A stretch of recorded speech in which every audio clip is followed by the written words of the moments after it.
rooms that Sarah Winchester built at Yanata Villa.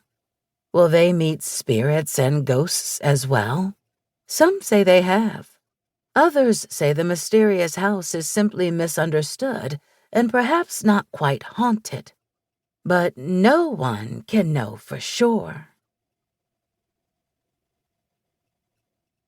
Chapter 1. Life in New Haven. Sarah Pardee Winchester was not the first Sarah in her family. She was the third. Her mother was named Sarah, and 8 years before Sarah Winchester's birth in 1839, a different Sarah had been born. She was the first child of Leonard and Sarah Pardee. This little Sarah died when she was only 18 months old. The Pardees had 2 more daughters, Mary and Nettie, and a son named Leonard after his father.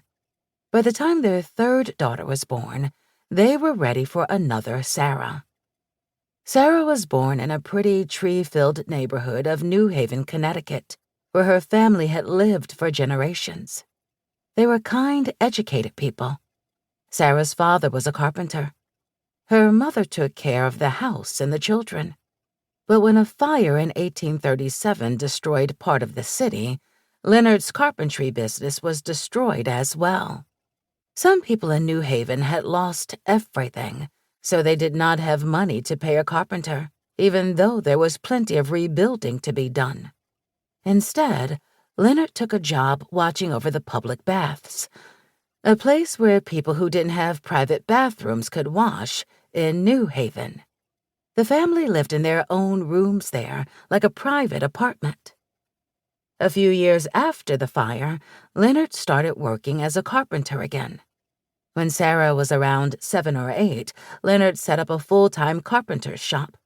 Sarah grew up surrounded by planks and pieces of wood, paint, axes, planes, and saws. She watched her father and his helpers craft pedals for pianos, hitching posts for horses, doors, and window frames.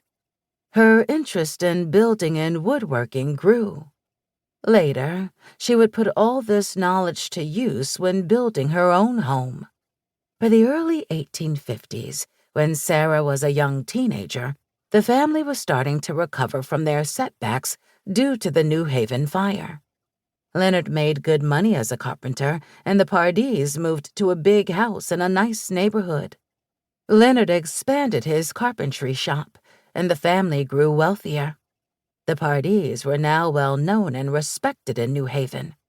Sarah was taught by a private French tutor and took music lessons. She dressed in fancy clothes. She was shy but lively.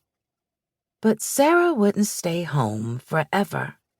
At the time, women were expected to get married and move out of their parents' homes. When she was in her early 20s, Sarah began dating William Winchester. She'd known him for many years. The Pardees and the Winchesters had been next-door neighbors. Their families went to the same church, and Sarah's father helped fix the machines at William's father's shirt factory. Sarah had grown up with William. Now he was getting ready to work for his father at his family's huge shirt factory and mill. William would one day be a rich man. At this time, the United States was edging closer and closer to civil war. And on April 12, 1861, Confederate soldiers attacked Fort Sumter in South Carolina. When war broke out, Sarah's brother was one of the first to volunteer to fight. He left New Haven on April 21, 1861, and he joined the 2nd Connecticut Infantry. About a year later, Sarah and William married in a quiet ceremony. The United States Civil War. Between 1861 and 1865, Southern states and Northern states fought in a bloody civil war in which over 700,000 soldiers died. At the heart of the war was the issue of slavery. Many people considered the enslavement of others to be wrong. But Southern states depended on enslaved Black people to plant and harvest crops, like cotton and rice, that kept white landowners wealthy.